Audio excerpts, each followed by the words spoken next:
প্রথম রোজার দিন। আদিবা তার মায়ের সাথে রান্নাঘরে দাঁড়িয়ে আছে। তার চোখে একটু ভয়, আবার একটু উত্তেজনা।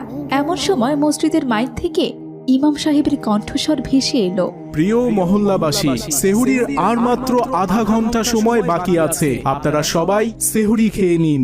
জ্যোৎস্নার আলোতে রমজানের প্রথম সেহরি যেন এক উৎসবের মতো লাগছে আদিবার।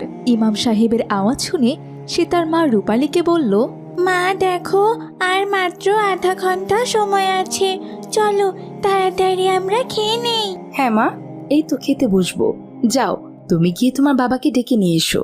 না না, আমি যাব না, সেহরির সময় তো শেষ হয়ে যাবে। তুমি আমাকে তাড়াতাড়ি খেতে দাও মা। আদিবার কথা শুনে রূপালী কিছুটা মুচকি হাসলো। এমন সময় সেখানে আদিবার বাবা আব্দুর রাজ্জাক চলে এলো। কি হয়েছে? তোমরা এভাবে দাঁড়িয়ে আছো কেন? বাবা বাবা দেখো না, মা আমাকে সেহরি করতেই দিচ্ছে না। আর মাত্র একটুখানি সময় আছে তো, একটু পরেই তো আজান দিয়ে দেবে। চলো মা, আমরা একসাথে সেহরি করব। আজ তো তোমার প্রথম রোজা। এরপর তারা সবাই মিলে সেহরি করতে বসলো। আদিবা তাড়াহুড়ো করে খাচ্ছে যেন সেহরির সময় শেষ না হয়ে যায়। এই দেখে তার মা রূপালী বলল, আদিবা, ধীরে ধীরে খাবার খাও, এখনো অনেক সময় আছে। আজ তোমার প্রথম রোজা।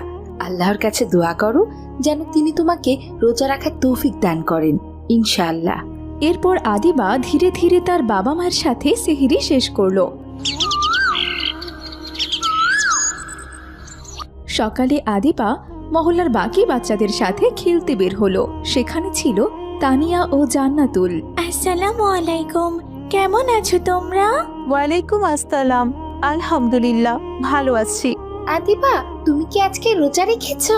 তুমি বলেছিলে এইবার থেকে তুমি রোজা রাখা শুরু করবি। হ্যাঁ, আমি রোজা রেখেছি, আলহামদুলিল্লাহ। মাশাআল্লাহ আদিবা, তুমি কি মনে করো তুমি পারবে? হ্যাঁ, ইনশাআল্লাহ আল্লাহ তাআলা আমাকে সাহায্য করবেন। মাশাআল্লাহ আদিবা।